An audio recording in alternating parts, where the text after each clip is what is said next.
petits. Aujourd'hui, on va parler des parents toxiques. Mais avant cela, la vieille rengaine soutient ce travail. Parce qu'on fait l'objet de censure. Ok? Les ténèbres bloquent la visibilité des vérités que nous révélons. Parce qu'ils ne veulent pas que la vérité puisse atterrir dans les oreilles des vrais décideurs de ce monde, les enfants de la source, les élus de Dieu. Alors, le commentaire d'un G m'a touché. Il m'a parlé de sa situation. Il a dit, mon père préfère payer les études des autres. Il ne m'a jamais soutenu dans mes études. Et là, j'ai décidé de couper les ponts avec lui. Ce commentaire m'a touché et j'ai voulu faire une vidéo sur les parents toxiques. Il faut comprendre ceci. Les parents sont censés nous aimer inconditionnellement. Pour qu'on ait une estime de nous-mêmes, il faut que ça commence par nos parents. Aujourd'hui, il y a beaucoup de gens qui donnent des conseils bidons. Oui, fais ceci pour avoir confiance en toi. Ils ne comprennent pas que voilà, c'est depuis l'enfance. Il faut commencer là-bas. Il faut travailler avec la personne, revoir ses troubles, amener la personne à s'ouvrir, à ressentir ses émotions, puis de les libérer.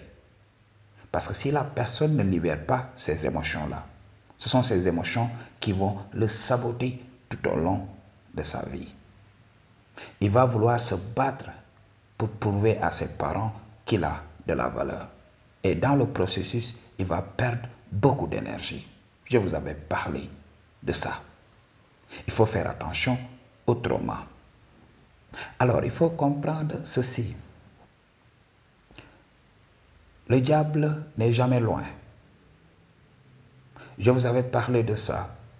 Le diable va utiliser toujours là où on pose nos tentacules, là où on pose nos attaches. Le diable va utiliser les personnes les plus faibles d'esprit, il faut le comprendre. Quand la fille avec laquelle tu sors en ce moment est faible d'esprit, le diable va l'utiliser pour t'éprouver. Si tes parents sont faibles d'esprit, le diable va les utiliser pour t'éprouver. Il faut comprendre, ta mission est très importante. Dans une certaine mesure, cette situation est là pour te rappeler que tu n'as besoin de personne pour être qui tu es. Tu es déjà un être autonome avant de venir dans ce monde. Nous sommes plus qu'un corps, nous sommes plus qu'un nom de famille, nous sommes plus que notre fierté. Nous sommes l'être qui regarde tout ça, l'être qui bouge entre ces émotions-là, ce que nous ressentons. Nous sommes la présence tranquille qui regarde. Il faut le comprendre. Tu as toujours été et tu seras. Tu es éternel, il faut le comprendre, enfant de l'éternel. Alors, quand tu viens dans ce monde, tu viens avec ta lumière. Déjà, les démons de ce monde ont calculé les probabilités de ton futur, de ce que tu feras, en regardant ta lumière. Alors, ils vont commencer à travailler dès aujourd'hui. Ils vont commencer à travailler d'arrache-pied. Il faut le comprendre. Des fois, ces situations sont là pour te motiver. Tu ne dois pas faire ce que tu fais dans cette vie pour essayer de plaire à ton papa, de lui montrer que voilà, je suis valeureux, tu m'as laissé, mais regarde-moi aujourd'hui. Non, ce n'est pas une vengeance. Ok, at the end of the day, tu n'as pas d'ennemi. Ton seul ennemi, c'est toi. Pourquoi tu es ton seul ennemi? Parce que oui, tu n'as pas appris à contrôler tes émotions, ou du moins, on ne te l'a pas rappelé, parce que tu connais déjà ce game. Parce que quand tu souffres, jusqu'à un moment, tu te dis oui, pourquoi moi-même je continue de souffrir? Pourquoi je n'arrête pas de souffrir? Est-ce que cette personne a de l'importance? C'est en ce moment que tu comprends que voilà, c'est plus profond que ça. Des fois, ça remonte à l'enfance. Alors, c'est la chose à comprendre. Je viens de faire cette vidéo, les enfants nés du plaisir et les enfants nés de l'amour. Beaucoup de parents ne se sont pas préparés à nous avoir. Alors, ils vont avoir des relations quelque peu conflictuelles avec nous. Ils ne pourront pas nous accepter à 100%. On va voir ce traitement-là. Et là, on comprend le game. Dis, tu es un enfant de la source. Ouvre tes yeux et regarde ce qui se passe. Beaucoup de nos parents entrent dans le shadow. Rappelons-le, le shadow, c'est la chose qu'on fait lorsque les enfants sont couchés. Beaucoup de parents aujourd'hui dans ce monde entrent dans le shadow tout simplement pour se faire plaisir. Alors, ils se font plaisir. Un enfant vient, ils ne se sont pas préparés. Alors, qu'est-ce qui va se passer? Le démon va les utiliser, surtout quand cet enfant a un avenir radieux. Le démon va les utiliser pour détruire l'avenir de cet enfant. Ok? Si l'enfant n'a pas de guide, si l'enfant n'a pas une personne éveillée pour lui faire voir sa propre lumière, l'enfant va se perdre dans ses traumas. C'est ce qui se passe. Alors c'est depuis l'enfance. Et puis il va suivre les ténèbres. Beaucoup d'alcooliques aujourd'hui. Beaucoup de gens qui errent dans les rues. C'était des gens qui devaient avoir un avenir radieux. Mais c'était des incompris. Alors, ils ont été abandonnés. Donc, ils ont souffert des troubles d'abandon. Alors, comme ils étaient incompris, ils se sont dit, oui, je vais me faire du mal pour attirer l'attention. Beaucoup de gens veulent attirer l'attention, veulent montrer à tout le monde que je souffre.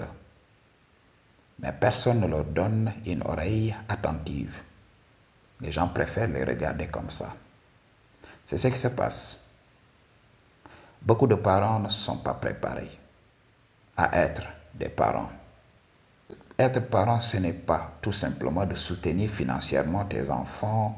La chose que les enfants veulent réellement des parents, c'est la compréhension, l'amour, l'attention. Je vous avais parlé de ça. Quand tu donnes naissance à un enfant, qu'est-ce qui se passe? Une partie de l'énergie, une partie de ton énergie va partir vers l'enfant. Et pour que cela continue, un pont doit être établi. Tu dois toujours entretenir cette relation. Tu dois toujours donner ton énergie pour l'enfant. Tu dois te sacrifier. Bref, il faut le comprendre. Donner la vie, c'est se sacrifier. Quand tu as un enfant, alors tu sais que voilà, tu vas devoir travailler encore plus. Tu vas devenir responsable. Tu dois comprendre que tu ne vis plus que pour toi. Tu vis pour tes enfants. Tu dois tout faire pour t'accrocher à la vie. Parce que sans toi, tes enfants vont souffrir. Alors c'est la chose à comprendre. Enfant de la source, il ne faut pas leur en tenir rigueur. Alors il faut comprendre ce que je vous ai dit depuis très longtemps. Votre famille, même si elle est biologique, même si vous partagez le même sang, ne signifie pas que vous êtes de la même famille. Il faut comprendre ce que je vous dis. Vous n'êtes que des âmes. Vous vous rencontrez ici dans ce monde. Alors, quand tu viens dans ce monde, parce que je dois te donner le game global pour que tu commences la guérison, pour que tu guérisses. Quand tu viens dans ce monde, tu es une âme. Et les âmes, il n'y a pas de papa et de maman dans les âmes. Ok? Notre père-mère, c'est la source qui nous a donné naissance. Ok? Alors, dans cette vie, nous sommes des frères et sœurs. Il faut comprendre. En venant ici dans cette matrice, la vie est polarisée. Chacun est là avec son agenda propre. Chacun est là pour ses propres intérêts. Alors, je vous avais parlé de ça. L'homme est de nature égoïste. Alors, il faut comprendre. Il va penser à sa tête d'abord. Et dans cela, il va confondre avec l'amour. Oui, mon enfant ne fait pas ceci. Oui, mon enfant ne fait pas cela. Mais si on pose la vraie question, qu'est-ce que ton père veut? En disant que tu ne fais pas ce qu'il veut. Non, il veut tout simplement que tu fasses ce qu'il veut. Il ne pense qu'à sa tête. Il ne veut pas que tu sois toi. Donc, il faut comprendre le game. Le game est subtil. Donc, ton parent est égoïste en voulant te faire adhérer à son agenda. Il faut comprendre le game. Alors, pourquoi toi, tu ne penserais pas à toi? Pourquoi te culpabiliser d'avoir pensé à toi? C'est ça le game à comprendre aujourd'hui. Alors, les parents n'échappent pas à cette règle. Ils sont égoïstes. Beaucoup de parents vont vouloir que tu réalises leurs rêves. Beaucoup de parents aussi vont baser la relation qu'ils ont avec leurs enfants, avec la relation qu'ils entretiennent avec leurs partenaires. Il faut comprendre le game. Des fois, il y a des hommes qui veulent profiter des femmes et finissent par leur donner leur semence.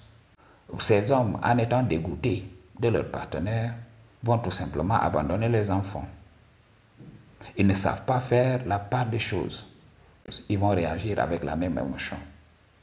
Ils ne savent pas faire la différence entre la go que je n'aime pas et cet enfant, cet ange qui vient d'arriver. Ils ne feront pas la différence. Ils vont traiter tout le monde. Ils vont mettre tout le monde dans le même sac. C'est la chose à comprendre. Ok, Maji? En général, quand vous voyez, par exemple, un homme s'investir dans ses enfants, les aider et tout ça, il faut regarder sa relation avec la femme qui a donné la vie à ses enfants. Ok? Il aime cette femme. Quand il aime cette femme, du coup, il aime tous les enfants de cette femme. Je vous avais parlé de ça. Beaucoup d'hommes qui élèvent les enfants d'autrui aiment la femme d'abord pour accepter d'élever les enfants d'autrui. Il faut comprendre, Madji. It's deep. La toxicité vient de cela. Mais je dois t'expliquer encore une chose. La masculinité est compétitive. Je vous avais parlé de ça. La compétition entre les hommes, ça ne s'arrête pas. Même ton papa va compétir avec toi. Imagine que tu es un papa footballeur ou bien un papa artiste. Donc quand tu réussis dans les autres domaines, oui, il peut t'aider. Mais quand tu veux réussir dans son propre domaine, ça sera un problème. Alors, il va chercher à te détruire. Au Sénégal, il y avait un artiste qui est décédé maintenant. Alors, son fils voulait faire comme lui. Il a dit à son fils, va jouer au foot. Ok. Il a envoyé son fils à l'étranger pour qu'il aille dans les clubs. Mais son fils lui avait dit clairement que voilà, je voulais être artiste comme toi. Au lieu d'aider son fils. Mais il a cherché par tous les moyens de décourager son fils pour que son fils ne fasse pas comme lui. Mais son fils a tenu, il s'est battu. Il n'a reçu aucun soutien, il s'est battu avec ses propres moyens jusqu'à réussir. Ok? Bien vrai, son papa chantait mieux que lui. Mais son fils, il était beau, il avait le charisme. Il s'est fait une popularité rapidement. Alors, il a dépassé son père. Tout le monde disait, oui, son père est meilleur que lui. Mais, voilà, en termes de fans, son fils le dépasse de très loin. Alors, c'est la chose à comprendre. Son fils a réussi.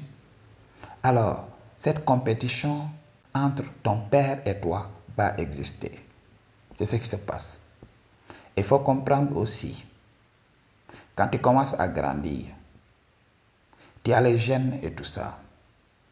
Tu es un homme charismatique et tout ça. Ça ne va pas plaire à ton papa. Il va tout le temps créer des histoires pour te saboter. Oui, maintenant tu te prends pour un homme. Moi, lorsque j'étais plus jeune que toi, je faisais ceci, je faisais cela. J'étais meilleur que toi. C'est ce qui se passe. Ok? Des enfants qui essaient de dépasser leur père et leur père qui essaie de prouver à leurs enfants, oui, vous ne faites pas le poids devant moi. C'est ce qui se passe. En général, les papas n'aident que leurs filles. Ils vont compenser. Quand leurs femmes commencent à leur retirer leur amour, alors ils vont compenser par leurs filles. Et les mamans vont faire la même chose avec les hommes. Je vous avais parlé des garçons mariés. Alors, si elle n'a pas une relation saine avec son homme, elle va se tourner vers son enfant. Donc, c'est la chose à comprendre dans les relations d'aujourd'hui. Cette compétition est là. Moi, lorsque j'étais petit, mon papa n'arrêtait pas de me répéter, oui, tu n'es pas comme moi. C'est ta sœur qui est comme moi. Imagine dire ça à ton enfant. Dire à ton enfant qu'il ne fait pas le poids devant toi, qu'il est ceci, qu'il est paresseux, qu'il est mou. Un enfant qui n'a même pas 10 ans. Comment un enfant qui n'a même pas 10 ans est censé être solide? Alors, c'est resté dans un coin de ma tête. Parce qu'il faut comprendre, quand l'enfant est jeune, quand on est enfant, notre subconscient est facile à programmer. C'est durant ces années-là, de préférence de 3 ans à 10 ans. C'est durant ces années-là qu'on va recevoir la programmation de la vie. C'est ces programmes-là qui vont nous suivre durant toute notre vie. C'est pour cela, durant cette période, on dit aux enfants d'aller apprendre la religion, d'aller apprendre ceci. Ok? Donc les enfants apprennent les bases. Et quand ils implémentent tout ça, ça ne sort plus. Ça devient très difficile de sortir de ces schémas de pensée. Alors il faut comprendre. C'est durant cette période qu'on endoctrine l'enfant. Pourquoi on n'attend pas quand l'enfant est adulte, on lui demande maintenant de faire son choix. Mais non, on va l'imposer à l'enfant. Et quand on apprend des trucs à l'enfant par la répétition, je vous avais parlé de ça, le subconscient apprend par la répétition. Alors, ils vont répéter ces choses-là. Ce sont ces choses-là qui vont suivre l'enfant durant toute sa vie. Vous m'avez entendu dans beaucoup de mes vidéos parler de religion. S'il y a des récalcitrants jusqu'à présent, c'est dû à cette programmation-là. Ils ne peuvent pas faire autrement. C'est des réflexes inconscients. Okay? Quand ils disent quelque chose, ils ont peur. Alors ils réagissent. Ils vont essayer de se protéger de ces peurs en inventant des histoires. Oui, il attaque ma foi, gna gna gna gna. Mais qu'est-ce que j'ai dit? Même quand je pose une question pertinente, voilà, ils ne vont pas me répondre. Ils vont préférer être dans les émotions. Pourquoi? Parce que c'est cette peur-là, c'est cette frustration-là qu'ils essayent de cacher. C'est des programmes inconscients. Il faut comprendre comment le subconscient fonctionne. Alors, durant cette période, si l'enfant ne reçoit pas d'amour, il va grandir avec ce sentiment d'être abandonné. Alors, il va même saboter ses relations de chaque jour. Quand il est avec des gens, par exemple, quand il est avec une femme, il va tout faire pour saboter la relation, pour se convaincre qu'il va être abandonné. Après, il va se dire, oui, je savais qu'elle allait partir. Ok, je savais qu'elle allait partir. C'est pour cela, je lui ai facilité la tâche. C'est comme ça que nous sabotons nos relations parce que ça vient des relations que nous avons entretenues avec les gens qui étaient au moment où nous étions encore enfants.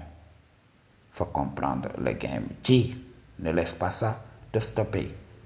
Alors, comme je l'ai dit, les membres de notre famille qui sont toxiques sont à aimer à distance. C'est ton père, c'est ton géniteur. Alors, tu dois le respecter, tu dois l'aimer et tout ça, mais à distance. Commence à te développer, commence à avancer dans la vie. Ne regarde pas en arrière. Oui. Donc, couper les ponts avec la famille, moi je le conseille à personne. Alors, prends leur appel quand tu veux, apprends à répondre, apprends à faire face. Quand ils disent une chose qui ne te plaît pas, dis à cette personne oui. Si tu veux m'appeler pour me dire ces genres d'ineptie et tout ça, ne m'appelle plus. Ok? Appelle-moi pour autre chose. Mais si c'est pour parler de ces choses-là, je ne veux pas entendre ce que tu as à dire. Et là, tu fixes des limites et tu les obliges à le faire parce que tu es à distance. Donc, ils ne peuvent que parler avec toi au téléphone. Alors, avec le téléphone, c'est facile. Quand quelqu'un dit ce que tu ne veux pas entendre, tu coupes tu bloques la personne. C'est aussi facile que ça. Il faut comprendre, on ne peut pas tout dire. Alors, I choose to tell you the truth. What you gonna do about it? Peace.